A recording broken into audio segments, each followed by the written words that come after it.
J'ai pas eu le temps. Moi, je ferais me mettre en slip. Mais j'ai sans pas eu le collant. temps, quoi.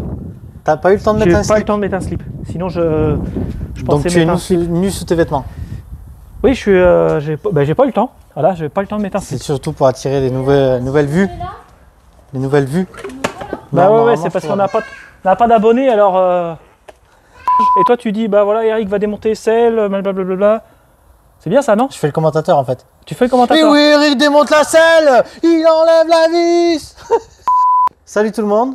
Salut Bonjour Eric. à tous, salut Hugo. Bienvenue dans ce nouveau numéro de l'hebdo d'Eric et Hugo. Donc on a roulé, on s'est fait bien plaisir l'autre jour. Ouais, Les séquelles, ça va? les séquelles, ça va. 3 jours à me remettre. Sinon, ça a été des courbatures partout, j'arrive plus à marcher. Ça fait bizarre. Ça va donner envie aux gens de faire de la moto. Hein. Ça fait bizarre de reprendre avec des douleurs le lundi matin, mais c'est que c'est bien et qu'on a bien bossé. Bah ouais. Voilà. Du coup, maintenant qu'on a roulé, il va falloir nettoyer quand même la moto. Donc ce numéro aujourd'hui, on va traiter ça. On va voir comment entretenir sa moto après le roulage. Donc lavage.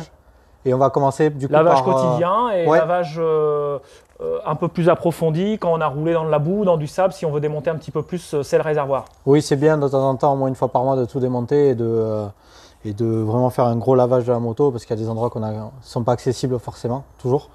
Donc on va commencer par tout ce qui est outils et fournitures. Qu'est-ce qu'il nous faut concrètement là? Alors pour qu'est-ce laver qu'il nous faut? Il nous faut forcément un nettoyeur de pression, bouchon de pot qu'on va pouvoir mettre dans le silencieux pour éviter qu'on ait de l'eau qui vienne dans l'échappement, un cache de lavage pour enlever le filtre à air et venir obstruer la partie filtration. Et après, un petit outillage, tournevis plat, une pince, une clé de 8 pour pouvoir démonter du coup le réservoir pour le gros lavage, on va dire. Et le tournevis plat qui va nous servir à lever le tampon de butée d'amortisseur que très peu de gens font. On n'y pense jamais. Voilà. C'est comme le cache-poussière de fourche devant, on n'y pense jamais. Voilà, donc on va avoir ces petits points pendant cette vidéo. Et au niveau produit? Et niveau produit, moi j'utilise un produit MotoClean. C'est le produit Motorex qui est un super produit, qui est bio. Bon après on en trouvera forcément plein d'autres dans le commerce, mais nous c'est celui qu'on utilise quotidiennement à l'atelier. Donc c'est un bon produit qu'on a testé et approuvé. Ok, donc on va commencer. On commence du coup par le démontage, puisque là on va faire un gros lavage, on va dire. Voilà. Donc comme on disait tout à l'heure, même si vous ne roulez pas forcément tout le temps dans la boue, c'est bien une fois par mois au moins de tout démonter. Parce qu'on ne dirait pas, mais dessous ça va être vraiment sale à force. Donc on va faire un gros lavage cette fois-ci. Du coup tu vas m'expliquer comment on fait. Je vais être ton commis. Je vais être ton commis. Donc du coup on commence par quoi? Mais la selle. Donc là sur les bêtas, l'avantage c'est qu'on a une ouverture rapide de la selle. Sur la plupart des autres motos, c'est soit 2 vis côté droite et gauche, ou pour les KTM, une vis en dessous le garde-boue. Donc ça c'est vachement pratique. Là, appuyer sur le bouton enlever la selle, c'est un bonheur. Voilà. Et après, on va donc sortir les 3 vis. Donc la vis centrale, les 2 vis des ouïes. Comme ça, on enlève complètement le réservoir. Ouais, certains ont une vis aussi ici. Donc là, pour faire un gros lavage, on va démonter le réservoir. Oui. C'est le gros truc qu'on va démonter, le reste on va le laisser tel quel. Voilà, peu importe la moto, que ce soit une 2 temps ou 4 temps, pour faire le gros lavage, c'est mieux de sortir le réservoir. Donc c'est parti. Allez. Alors Hugo... Une clé en T c'est mieux quand même. Hein. Ouais, on peut aller chercher une clé en T, mais... mais non, parce que tu as décidé que non. Et aussi, on n'a pas parlé, on pourra retirer le sabot qu'on a sur la plupart des motos maintenant. Parce que la boue, le sable s'accumule en dessous le moteur et quand on veut faire la vidange, c'est quand même pratique d'avoir une moto qui est propre en dessous pour éviter de s'embêter tout simplement, quoi. Ouais, c'est pareil, il y a des cailloux, des choses qui se mettent entre le sabot et le moteur. Voilà, donc là, bien Hugo a sorti les vis. Donc on va maintenant déconnecter la durite d'essence. Donc avec une pince. Des fois à la main, hein, si on y arrive. Ah, ça c'est quand on a de la force. Voilà, c'est quand on est habitué. Voilà, donc on garde la petite épingle. On va mettre une vis du diamètre dans la durite pour éviter qu'on ait de l'eau pendant le lavage. Si on peut, voilà, on remet le petit collier pour bien pincer. Voilà, là on est tranquille. Et là maintenant on peut sortir le réservoir. Donc là on a une connectique apparemment dessous. Hop. C'est de l'autre côté. Donc sur les Sur les réservoirs des deux temps qui ont une double courbe, on a souvent une connectique à débrancher en dessous. Ou sur les modèles injection, on aura la pompe à injection à déconnecter. Hop. Donc là, le réservoir est sorti. Donc comme ça, on pourra procéder au lavage des radiateurs en faisant attention aux petites ailettes. Donc c'est toujours bien de pouvoir les laver, ça permet d'enlever toute la boue accumulée et éviter que la moto chauffe. Donc voilà, là on a bien accès à toute la partie haute du moteur. Voilà, donc là on peut sortir maintenant le sabot. Donc le sabot, il faut quoi comme clé? Donc l'outil de 8. Ok. Alors, et les vis qui sont... Donc on a une vis en dessous et une vis vers l'échappement. Donc la vis vers l'échappement, concrètement là, elle n'est pas accessible. Elle n'est pas accessible. Merci Eric.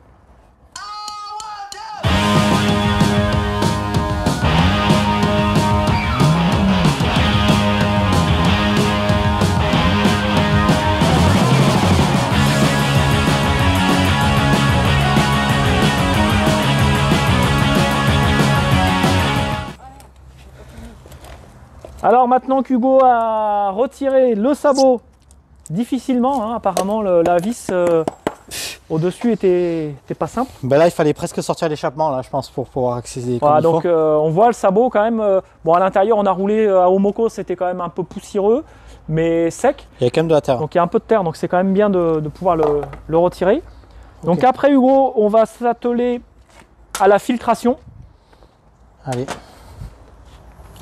Donc la filtration, ici, on accède comment? Donc là, on a l'accès sur le côté. On tire le cache, il est clippé. Donc comme les KTM. Comme sur les KTM, KTM, Husqvarna, Gaz, s'il veut bien. Beta, ils sont clippés. Donc il ne faut pas hésiter à tirer un peu parce que les clips sont un peu durs au début. Et là, on peut constater le filtre à air. Donc on a roulé à Omoko, pourquoi on a fait notre tuto justement filtre à air, parce qu'il faut laver son filtre à chaque sortie. Là, le rouler comme ça, c'est pas possible. Voilà, donc là, vous obstruez le moteur. Donc là, voilà. Donc voilà. Donc se référer au tuto filtre pour lavage du filtre. Donc on va insérer le cache de lavage, Hugo.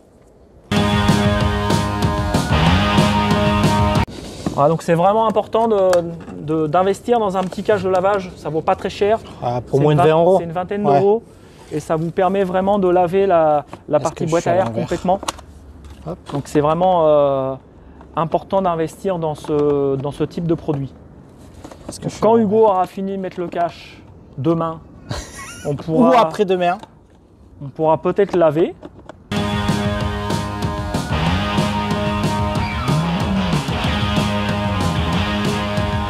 Je dis pas, mais c'est plus facile sur les japonaises. Hein.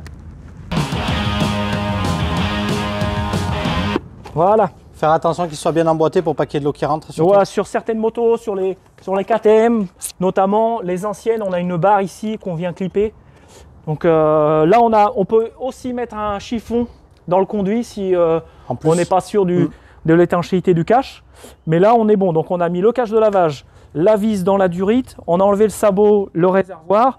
Donc là maintenant, on va pouvoir procéder au lavage. Donc on pulvérise le produit, tu pulvérises d'abord le produit? Alors moi je fais d'abord un lavage. Un pré-lavage. À l'eau, donc un pré-lavage.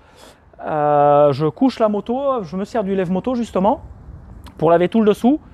On pulvérise un petit peu de produit et après on commence par le haut de la moto. Vers le bas. Vers le bas. C'est parti? C'est parti. Donc là on va pouvoir mettre. Donc si vous n'avez pas de lève-moto, une cale, quelque chose comme ça fera l'affaire. Hop. Donc on couche la moto. Et une fois qu'elle est couchée, on peut procéder du coup au lavage. On a oublié de mettre le bouchon de pot, Hugo. Oui. On est un peu distrait. On a hâte de laver, c'est pour ça. Le petit pot. Donc voilà, on a bien obstrué le pot. Donc on peut bien laver en dessous. Comme ça, si on a la vidange à prévoir, bah tout sera propre.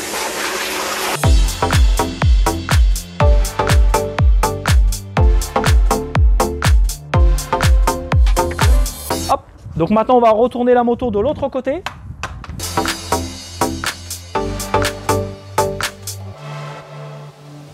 Et je te laisse récupérer un tournevis plat. Ouais. On va faire voir à nos À nos abonnés. À nos abonnés, la petite astuce qu'il faut quand même faire, surtout quand on a roulé dans la boue, c'est de lever le tampon de butée au niveau de l'amortisseur. Donc on a tendance à jamais lever ce tampon. Donc on prend un gros tournevis, on fait levier sur la spire du ressort pour pouvoir lever le tampon. Donc là c'est bon Hugo. Ouais.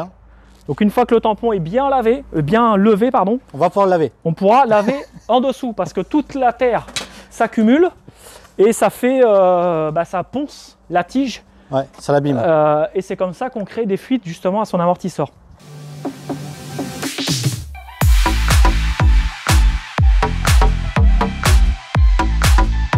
Et voilà, donc là, on a fait toute la partie sous moteur.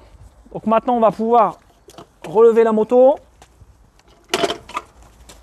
Bon, j'ai un assistant, mais il sert à rien. Non, non, moi, si, il assiste là. Hugo, c'est la force tranquille. La force tranquille, très tranquille même. Donc le lève-moto en place. T'as vu? T'as vu ou pas? T'as vu? Le relevé de béquille. T'as vu le geste? Le détail. Le détail. Donc maintenant qu'on a lavé sous le moteur, on peut s'atteler à la partie haute jusqu'à la partie basse. Donc quand on a des parties connectiques électriques, boîtier CDI, on essaye de pas trop pulvériser à ce niveau-là parce que toutes les parties électriques, ça a toujours tendance à s'oxyder après. Donc on essaye de pas trop laver à ce niveau-là.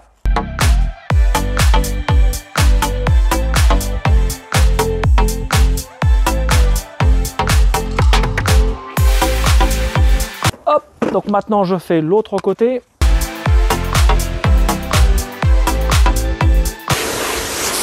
Ah, ça c'est bon ça. Ah monsieur Gomez. Ouais. Un petit peu de fraîcheur. Un petit peu de fraîcheur. Donc voilà, on a fait un pré-lavage. Donc maintenant c'est bien de pulvériser le produit. Donc le fameux MotoClean justement qu'on va pulvériser absolument partout. Faut pas hésiter hein, sur les jantes, toutes les parties plastiques. Ça va permettre de bien nettoyer. On peut y aller et ça va nous enlever toutes les petites traces noires qu'on peut avoir partout ou les les taches des fois de rejet d'huile d'échappement. Donc c'est vraiment bien de... On voit qu'il y a de la maîtrise chez Hugo. Attends, ça pulvérise. Il y a des années de lavage. Hein. Donc c'est un produit qui est, je me répète, qui est bio. Mais qui est prêt à l'emploi, donc on n'a pas besoin de le diluer. Il est déjà suffisamment dilué. Donc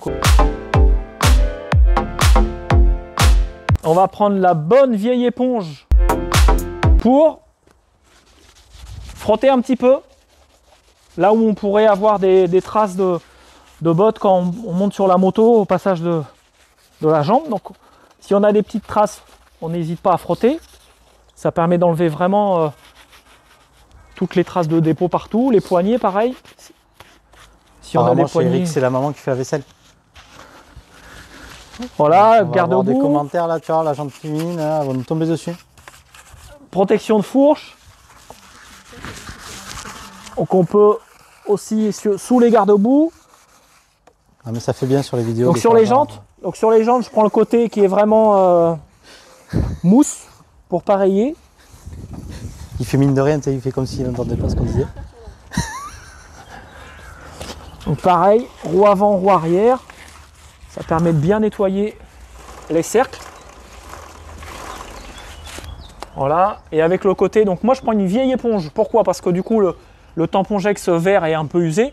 Donc ça permet après, si on a des frottements au niveau du silencieux ou des taches, hein, comme je le dis, on peut frotter sans abîmer les plastiques ou sans abîmer les parties alu de la moto, échappement, des choses comme ça.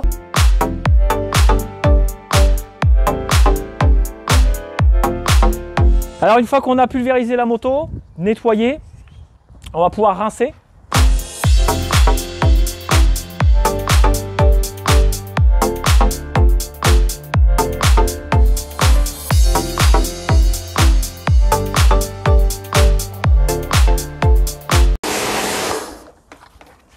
Bon voilà, le lavage est terminé. Donc maintenant, pour ceux qui ont repréparé son filtre à air, peuvent le remonter en suivant et démarrer la moto. Avec les vibrations de la moto, ça nous enlève le gros de, la chaleur du moteur aussi, de l'eau ça qui assèche pourrait un peu rester. le moteur. Donc ça assèche un peu la moto. Et pour ceux qui ont un compresseur avec soufflette, on va pouvoir venir souffler toutes les parties électriques, chaîne et puis la partie moteur. Et quand on n'a pas de compresseur, il y a des contact cleaners qui existent. Aussi, ouais, des contact des cleaners. bombes. Oui. Donc avec la bombe, on va venir insister sur tout ce qui est électronique. Ça permet de sécher, d'enlever l'humidité des cosses et les branchements. Tout à fait. Donc on peut faire même aussi du sans WD-40, il y a certaines personnes qui utilisent du WD-40. Bon, moi j'aime pas trop parce que, alors pour les cosses oui, mais après c'est un peu gras donc ça laisse du dépôt partout. Donc je préfère sécher la moto et après effectivement du contact cleaner. Ben, c'est parti alors. Donc Hugo, je te laisse souffler. La soufflette qui est là. Hop. Donc tu veux un casque de protection ou le casque, pas on du est tout vraiment des pros. Pour mes petites oreilles fragiles. J'ai l'air faire en plus comme ça, j'ai l'impression. Bah ça fait le gars qui est dans un team.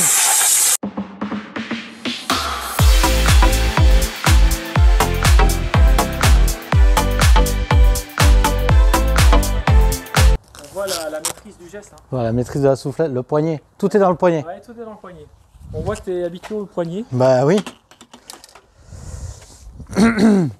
Allez, continuons. Alors, on va avoir de la graisse chaîne. Donc on va regresser sa chaîne par l'intérieur du maillon. Là c'est l'extérieur, là c'est l'intérieur. Voilà. Pourquoi l'intérieur du maillon?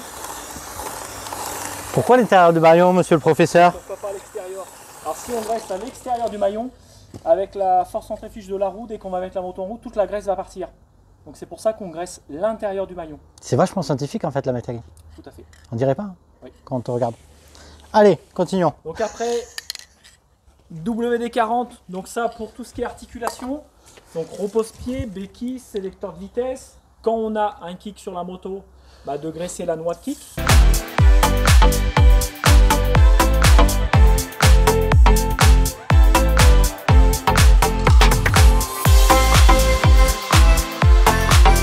Aussi, au niveau, voilà.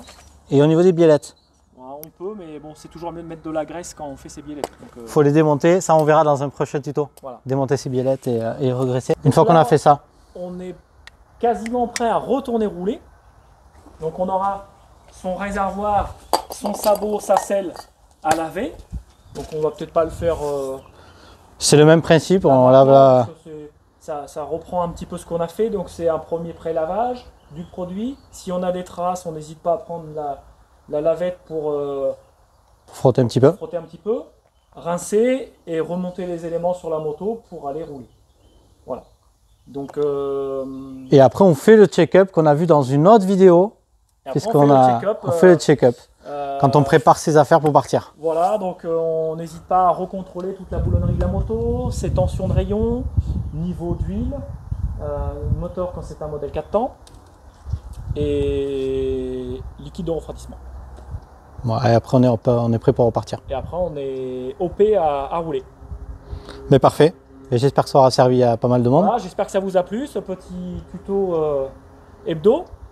Et puis ben, on se retrouve la semaine prochaine pour un nouveau tuto. Allez, à plus. Pas de café aujourd'hui. C'est vrai qu'il n'y a plus de café. Non mais là avec le soleil, il faudrait Hein? Une bière? Une bière non, ça fait mal. Ouais, ça fait mal. Panaché. Ouais. Tourtel. Oh, on n'a rien quoi. La tristesse. Prochain tuto, Perrier-Rondelle, il fera -10 et... C'est ça, il pleuvra. Voilà. Et on sera...